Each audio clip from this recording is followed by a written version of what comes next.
And we're back with another Silicon Bites episode. This one we continue on the theme that we started with 2 sticks and no carrot, and this is the so-called negotiation process where it seems that all the concessions are coming from the Ukrainian side and very little pressure is being put on Russia for concessions on its side. Trump says that he's very angry with Putin over his actions towards Ukraine. But remember, to pressure Ukraine in February of this year, Trump used actions, cutting aid and intelligence data, rendering offensive capabilities less effective against Russia, and neutering defensive capabilities. That opened up opportunities for Russia to strike more Ukrainian civilian targets. But with Putin, it's just words. And if anything is a sign of weakness and capitulation for Putin, it's words without any accompanying actions. Trump hints at measures against Russia unless they move forward faster into the brave new world of a Washington-Moscow rapprochement. But there are no accompanying actions. Sanctions are not tightened. Secondary sanctions are not imposed. There are no costs, no price for failure to advance the process is levied on Putin's Russia. But of course, we can have no doubt that measures will be taken against Ukraine if it stalls in the process. So Trump's words are just bluff and bluster, a kind of puppet show. Putin will understand that these are just political noises for internal consumption and to deflect the media. Oh, when the media is ever obliging. The headlines would have us believe that Trump is angry with Putin.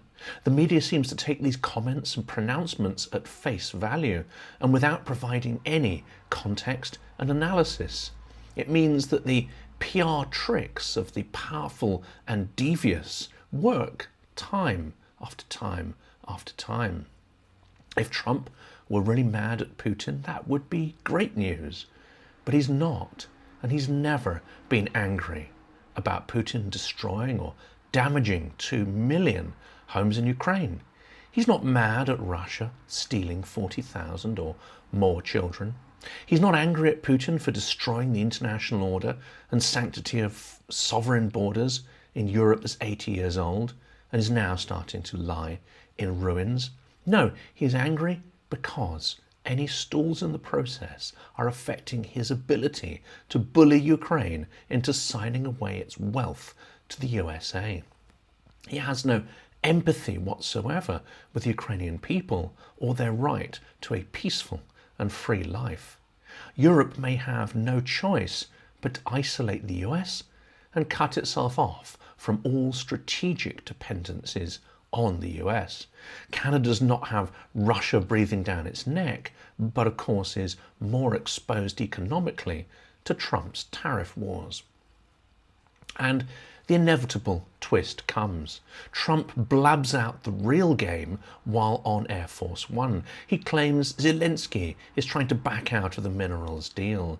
Zelensky, by the way, I see he's trying to back out of the rare earth deal.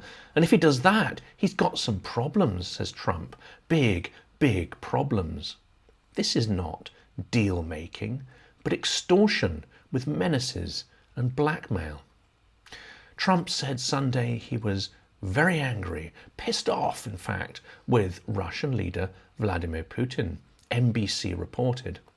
This is a sharp change of tone, but it is not accompanied by any demonstrable actions. And here's the absurdity of some of his statements, which lead me to question the real intent behind them. Trump has expressed fury over Putin questioning Zelensky's future as leader and the harebrained idea that Putin came up with to put a UN commission in charge of Ukraine's governance. But questioning Zelensky's validity as leader is something that Trump himself has already done.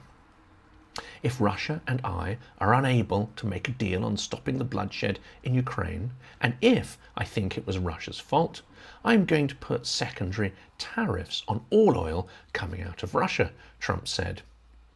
He has been pushing for a speedy end to the war, but his administration has singularly failed to reach a breakthrough despite ongoing negotiations with both sides. Putin, however, never adhered to the tentative ceasefire, and Russia continued to hit both civilian and energy infrastructure in Ukraine.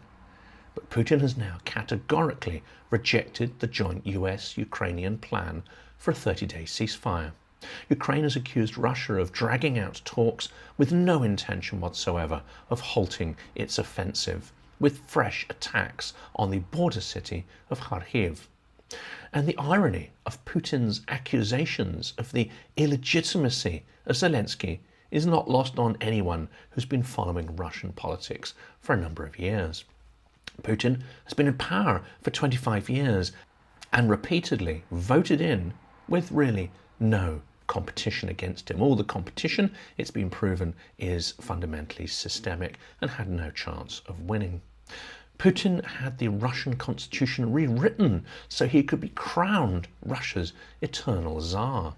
Zelensky's initial 5-year mandate ended in May 2024, but it is entirely in keeping with the constitution for him to continue as a caretaker leader, as legally elections cannot be held in the context of the full-scale war.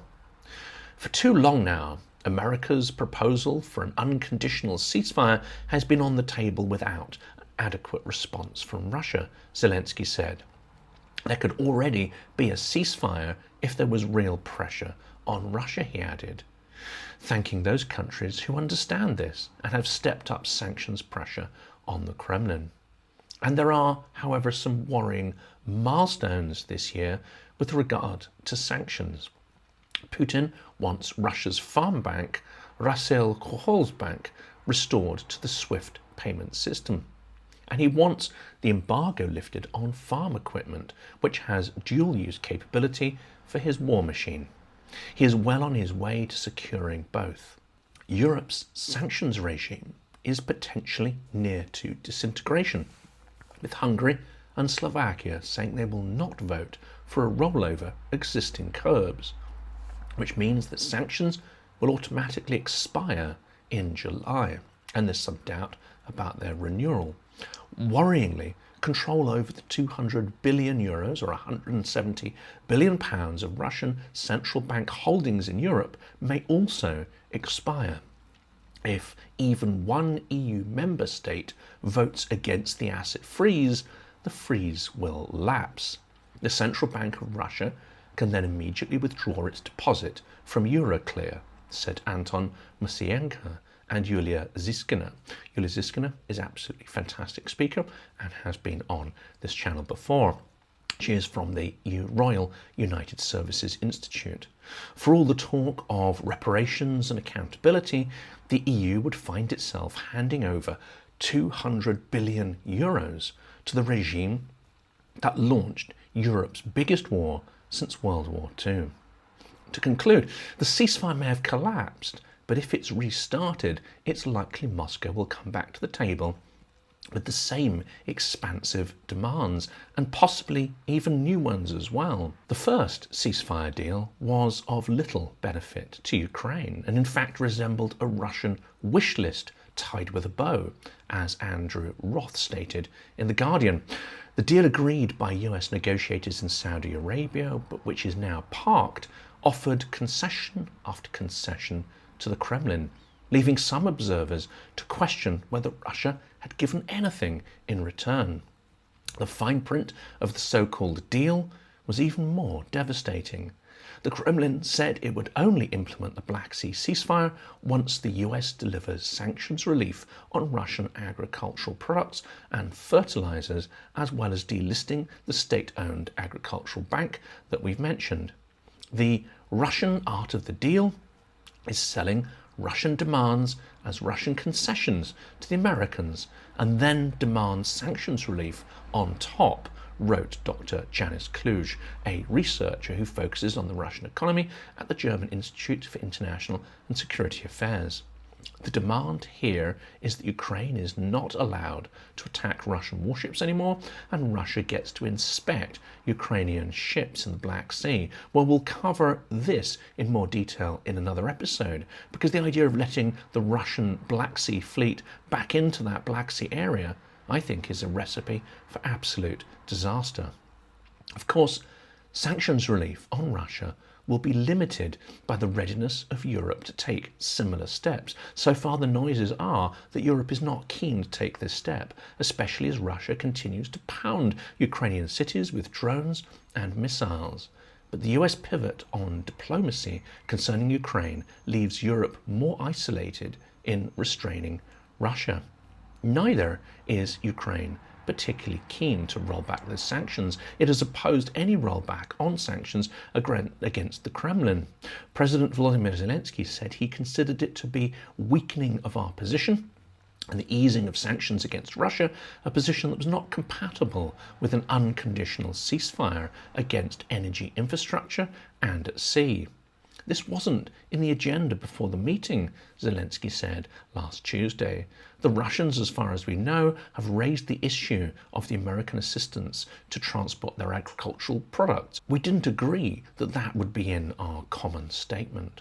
On March 28th, Moscow insisted it was adhering to a ceasefire by striking energy infrastructure, while simultaneously laying the groundwork for breaking it.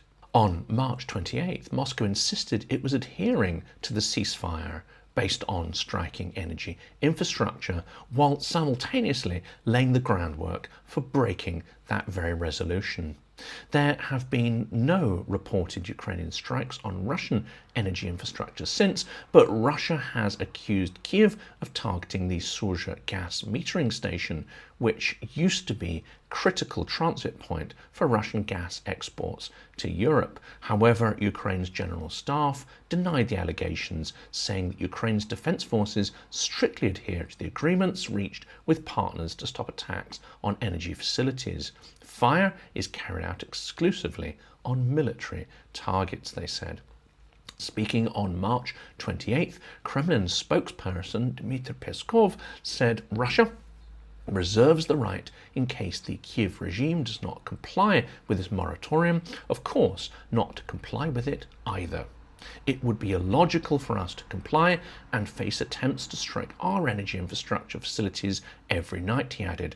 Let's not forget that Russia has a long history of making false statements about everything. And in fact, since writing this, Ukraine has accused Russia of a false flag attack on its own gas transit station, giving it an excuse to break the ceasefire arrangements.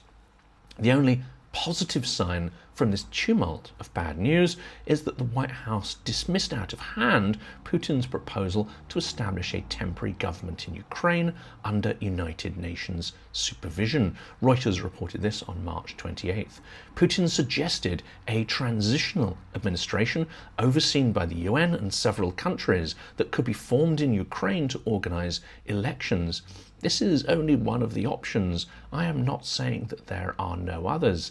This is one of the options, and such practice exists in the work of the UN, he said.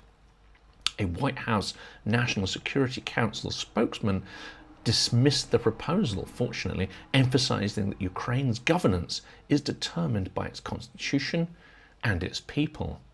Well, at last, a statement of clarity that benefits Ukraine.